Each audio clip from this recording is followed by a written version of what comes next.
Yes, I was just wondering, how many years now has it been since you founded the school? We started in 2008. We were at a different site then.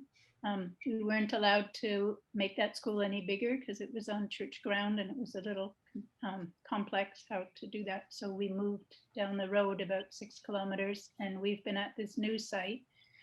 We opened at the very beginning of 2010. Okay. So I think that's 11 years for this. You've done amazingly well in so many areas in that short a time. It's wonderful. It's been a lot of fun too. So many great volunteers and generous people in Canada.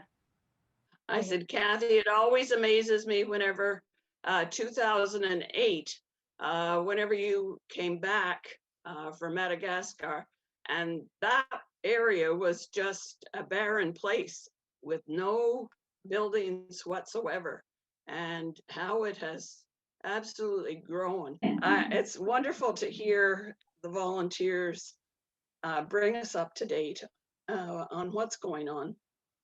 And of course, we can't thank Graham Wells enough for what they have done with Tennequin.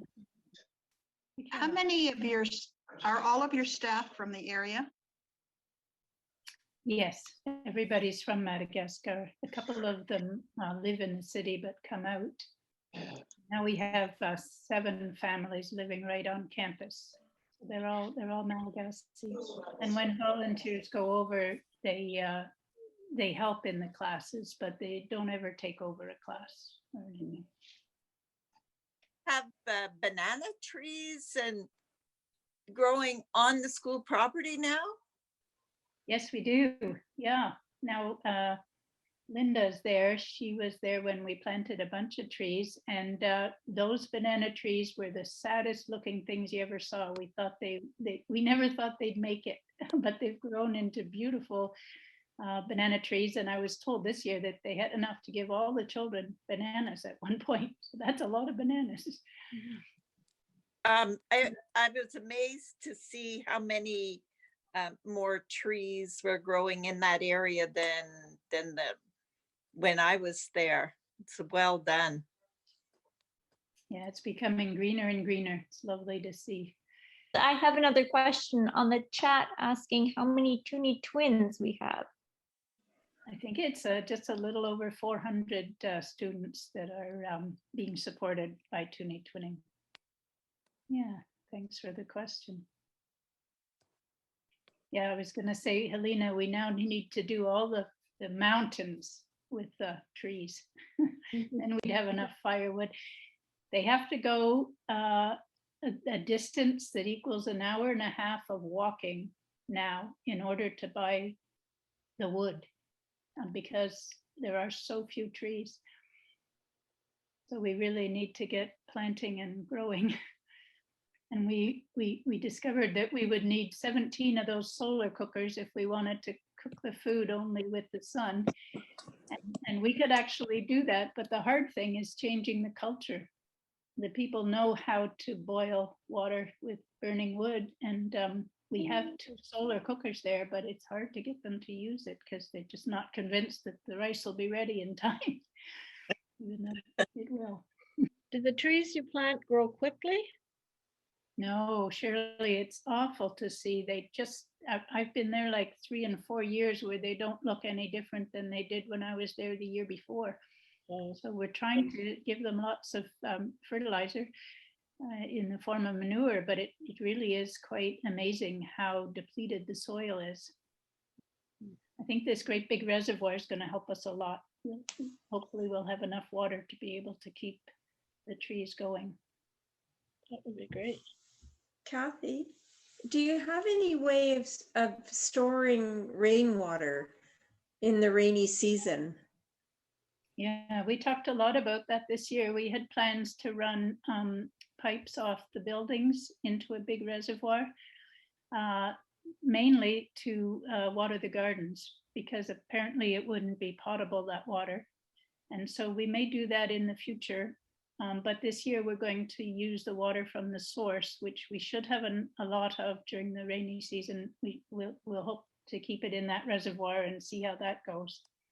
We actually won't be able to do that until the fall of 22 because the rainy season is over now and we haven't built our reservoir yet. So it'll be a little time, but once we see how that does, if we still need to collect rainwater, we'll do that as well. It was an interesting discussion over whether to buy that source or not, because our people really wanted us to buy it so that we'd have enough water. And there was talk that it might be diverted to another village. And then our principal pointed out that water is everybody's and we can't be entitled enough to buy water that others need and so on, and that we all have to be part of the same, we're all in this together, we all have to share the water. So I was glad for that perspective. Kathy, I also have a question about those 4 children that are going to university, or however many that are going to university. Are they able to pay for their tuition and everything themselves, or does the school pay for it, or can we send money specifically for their tuition? Yes, we've started a scholarship fund, and Graham Wells is actually in charge of that. He's collecting the funds, and then we decide from that how many we can sponsor. And understanding that we have to carry them for 4 years. So we're adding 4 students this year, and hopefully next year we'll be able to do another 4 or 5 and carry on like that. We have 3 right now that are going through school. So yes, if people feel like giving to the scholarship fund, that'll be wonderful. And the more students that want to go and have the ability, the better, I think. Peter talks about how we're raising the intellectual capacity of our people in our area that'll end up running the school. So how much is it like to sponsor a post-secondary student for the 4 years? yeah, the state university is free tuition, but they do need to buy a computer and pay their rent and their bus fare and buy their food and all that sort of thing. Then there are many private schools that are more expensive but are good. And if they can't get into the public university, they'll go to one of the private schools like Miura did. And there they have to pay tuition. And so it varies, but about $4,000, I believe we figured would between 4 and 6 would get a student right through their university years. Do people contribute to the scholarship fund that is pooled, or do you provide a whole scholarship? We provide the whole scholarship, and when we get donations, it goes into that special fund for scholarships, and then we can decide when we know who's been accepted into university or college, then we can go forward with them. And their teachers also write up for us who they think would be best and so on. We're also giving a little course to them to prepare them for life in the city, because many of them have never left their village before. Right. So living in the city is quite a different experience. So we're also helping them on that to the end of things. Thanks for your question. I have another question here on the chat. Can somebody would like to know if they can ship things to the school, such as soccer balls, or should they just donate money towards that purpose? We've shipped things before, and it's getting increasingly difficult to ship and very expensive. And the other thing is that if we buy it there, it helps the economy there a lot. So much appreciated if a donation could come instead of the actual material, and then we'll buy soccer balls in the city. Thanks for that question. Have you thought of using biomass, bio waste from the human waste and any animals in the area for fertilizing the gardens and so on? Yes, Karen, thanks for that. Thanks for that question. We've been really thinking hard about that. We installed a biogas composter about 4 or 5 years ago, And at the time, we were told that a bucket of cow manure would suffice to fill it up, and it did, but it got used up very quickly. Before it boiled one pot of water, it was used up.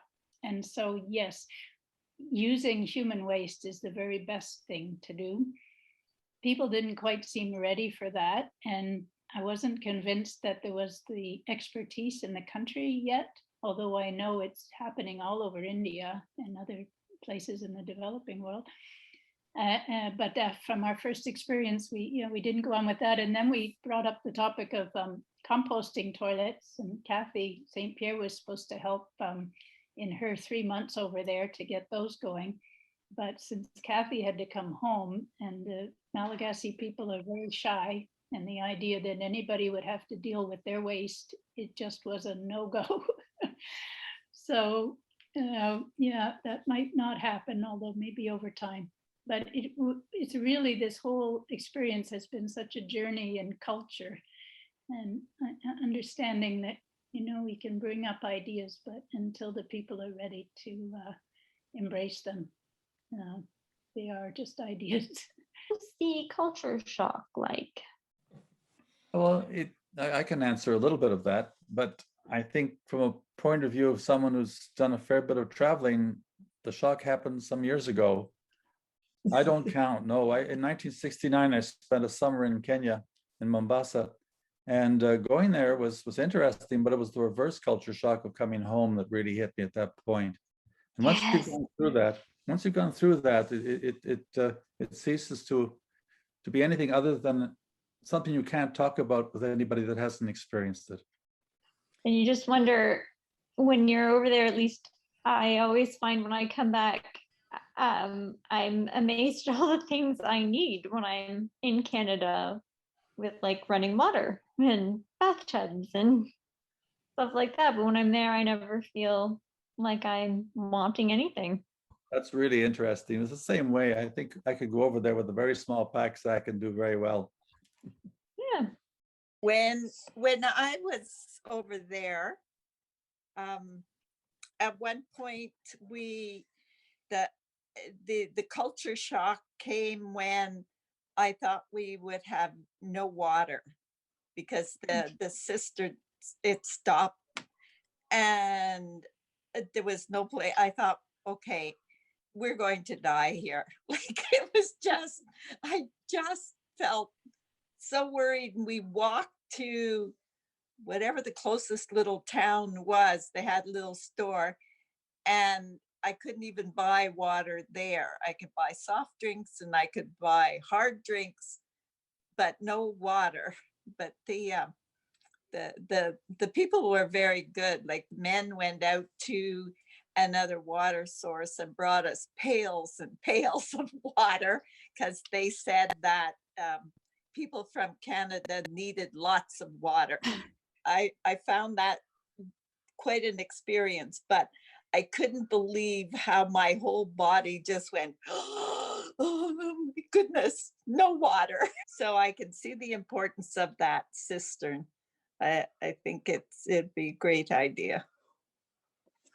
Well, the generosity you experience when you're over there is incredible. The people are willing to really do just about anything for you. I was lonely and they brought me a puppy. The idea of having a dog living in your house was very foreign to them, and they had a lot of fun watching me cheer when he went outside the bathroom. But they were willing to help in any way they possibly could. Kathy St. Pierre, were you going to say something about volunteering? Oh, I was just going to say, I didn't have a huge culture shock because I too have traveled a bit, and because I've been in Africa before. Like, when I was in Africa, I actually went bush camping with the locals. And Peter and Fran had talked to me so much ahead of time, because we're from the same town, that I was well prepared for what to expect when I got over there. But yeah, the culture, they're just so giving and loving, and they just took me under their wing. I was there completely by myself, couldn't speak the language, only knew a little bit of French, and they just totally looked after me. So it was a fabulous experience and I can't wait to go back. I have a question, Kathy. I'm Andrea. Live out in Calgary. What is the situation in Madagascar with AIDS?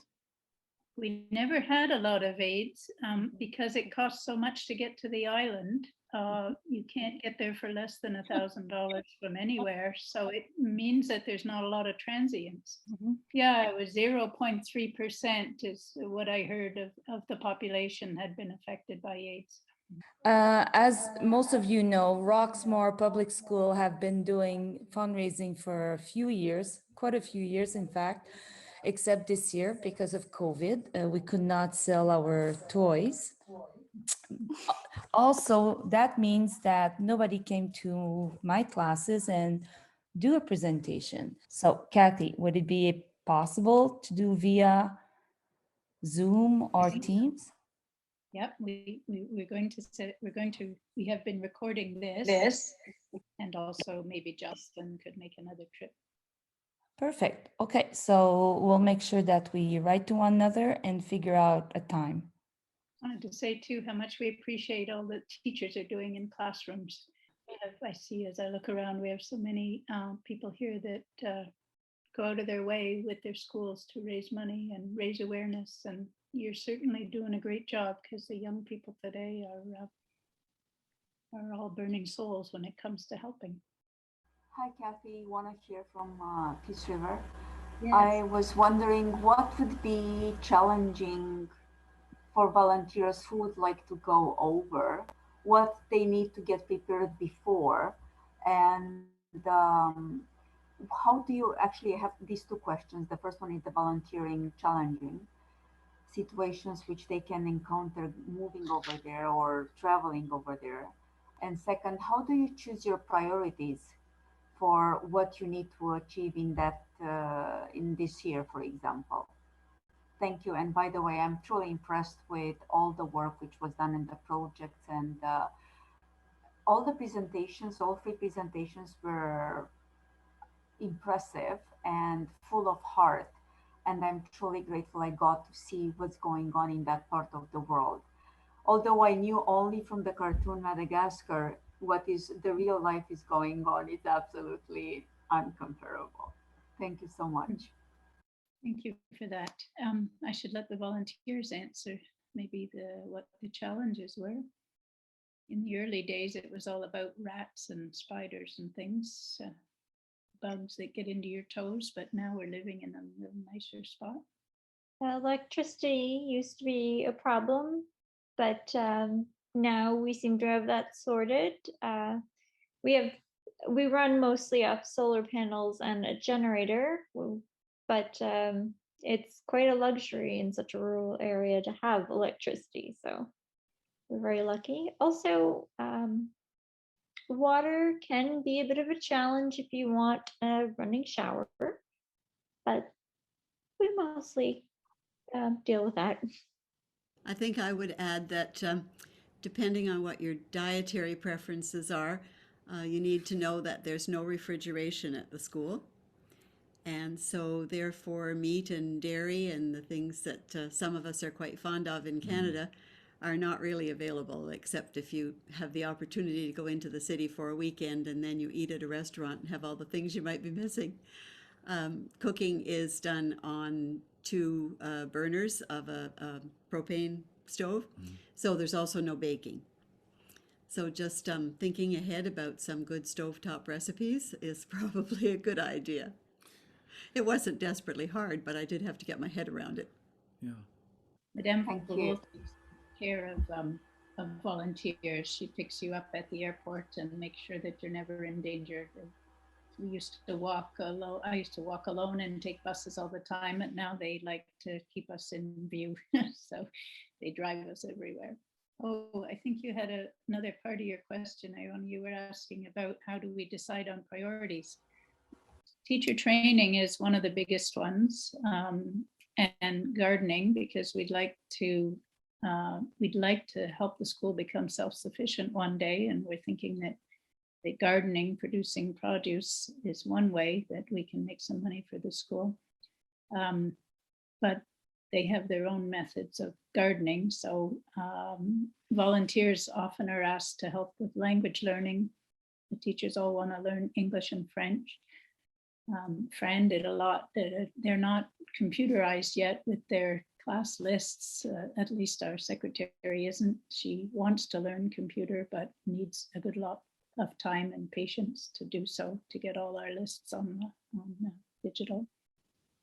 And then lots of things around, lots of fix-it jobs. They haven't had tools all these years, so they don't know how to use really a wrench and pliers. They're just learning now that we have the rice mill to keep going.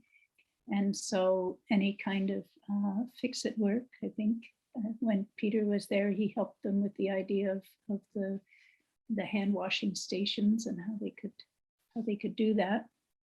Thank you so much for all the details. What you said that the solar power, the solar panels are providing the electricity. Do they have the opportunity to store the energy produced, the electricity produced, or is just used at the time? How is that working? Yeah, we have 4 batteries, and so we do store it. And I think it's working well enough now that it's on right through the night. At times when we've had trouble, when our batteries were getting tired, you're right, it would go when the sun was shining and it would turn off around 5 p.m. So, but we always found when there were volunteers there that it was a lovely time. People would take out their guitars and we'd sit and chat by candlelight, and we'd all go to bed by 8 o'clock and be ready to get up at 5, which is when their world starts. We have a wonderful group of volunteers and a great board, and none of this would be possible without all those folks who are helping, as well as all of you that keep donations coming so the project can run.